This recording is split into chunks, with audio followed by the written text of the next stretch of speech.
local all morning. The Fox 61 Morning News starts now. We got breaking news from overnight. A police officer was shot in Waterbury during an undercover operation. A live report is just moments away. And crews out battling a fire in eastern Connecticut. A live report for you from the scene coming up. Also, where the future of recreational cannabis stands in Connecticut. We'll tell you what officials in one town just decided. And we're beginning here at Fox 61 breaking news in Waterbury. Thanks for being with us, America Areas. And I'm Tim Lammers. Good morning to you. In a little under half an hour from now, we are expecting an update from police in Waterbury after a police officer was shot at and grazed by a bullet. And for now, we're checking in with Fox 61's Brooke Griffin. She's live in Waterbury with what we know at this point. Brooke, good morning. What can you tell us?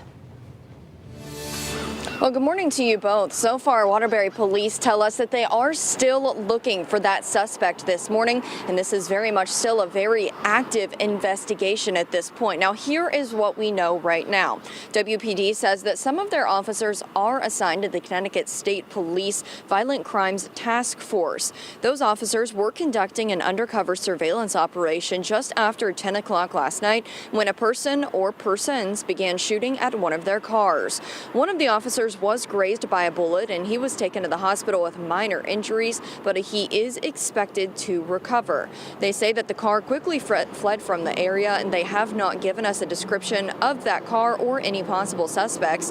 Waterbury police say state police are insisting with the investigation. Now, Waterbury police are asking if anyone has any information, may have seen or heard something around that scene at the time last night. They're asking you to go ahead and call Crime Stoppers. Now that number is 203-755-1234. They are also, again, holding a press conference at 6:30, so in a little under half an hour, and we will be bringing that to you live. Hopefully we will get all of this missing information and get some more details out to you. Live in Waterbury, Brooke Griffin, Fox 61 News. All right, Brooke, thanks so much for the update. And of course, we'll have all the breaking details on air online in our Fox 61 News app for you if you want to check back. Okay, on to the forecast as we are well into this cold snap we've been experiencing, Matt Scott. When are we getting out of it? Well into would mean we're seeing the end of it. Seeing the end. Okay. When? Next week? You're getting warmer, and not literally. Yeah. We have more sunshine, but less heat today. Good morning to you, by the way, at 6:02. It's sunny and dry for a while, but the temperatures seem to be going in the wrong direction. We're going to talk about that coming up. 34 in Hartford right now, 39 in New Haven, 38 in Groton. We're looking at Torrington at 29. Factor in a wind out of the west. We're going to take a few more degrees off of that for the real feel. That westerly flow going to be dominant today in the forecast. A little breeze from time to time, but that's really the only ripple to talk about. It's cold, and that's not helping. But we're relatively quiet, so there's good news there. A few clouds out there now, although I didn't see any coming up. 32 degrees as we get the sun coming up in the next hour or so. Partly cloudy later on, and 45 degrees later on this afternoon. We're going to talk about the big story, Lauren Zenzi, which is a couple hundred miles to the west of us. And boy, when you see what it is, you're going to be glad it's just a couple hundred miles to the west of us and not here. With that coming up. I think I know exactly what you're talking about, and hallelujah. I am very happy that that is not happening here, so everyone stick around for that. Good morning to you, Matt. Good morning, everyone. A fairly quiet morning out here on the roads. Hopefully everyone is having a good Thursday morning.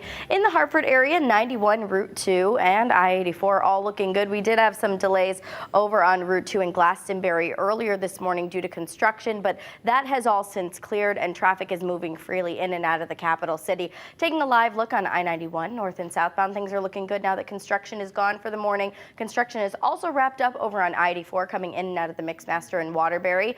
Taking a live look down on the roads in Bridgeport and Fairfield, we're seeing that heavier volume out there. Also, a tractor trailer is stopped over on that in that shoulder right there on the left-hand side of your screen on the northbound side of I-95 in Bridgeport.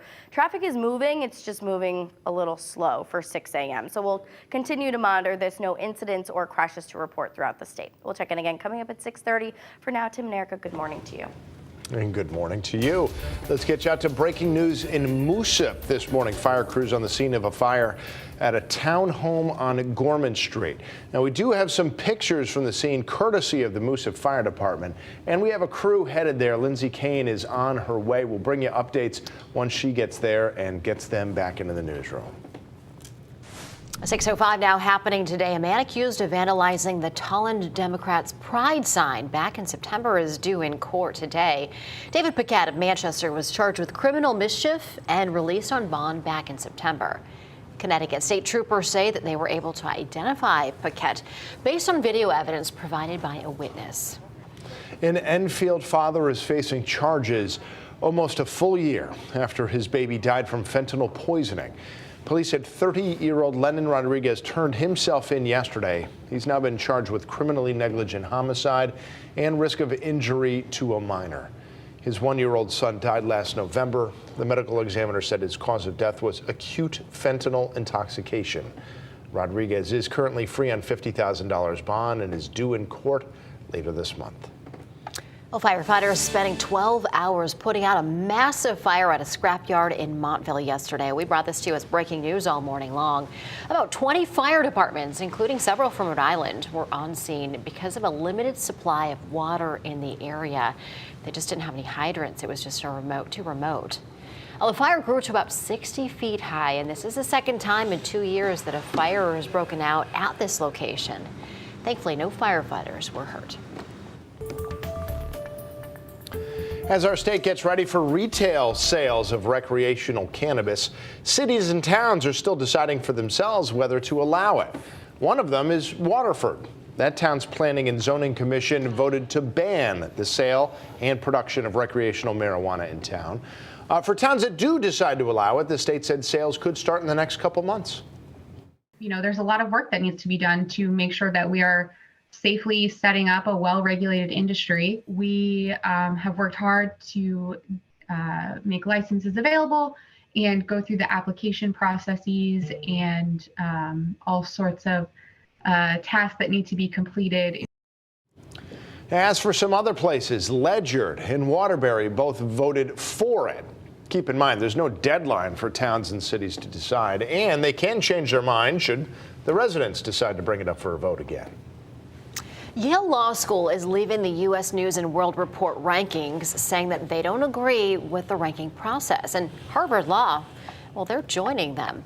In letters posted online, the law school deans are criticizing U.S. News for using processes they say devalue their goals as institutions. They say the rankings skew educational priorities. U.S. News hasn't confirmed whether it will continue to rank the two university law schools. Old Saybrook is accepting grant applications for town residents who were laid off because of the COVID pandemic or at least had their jobs impacted by it.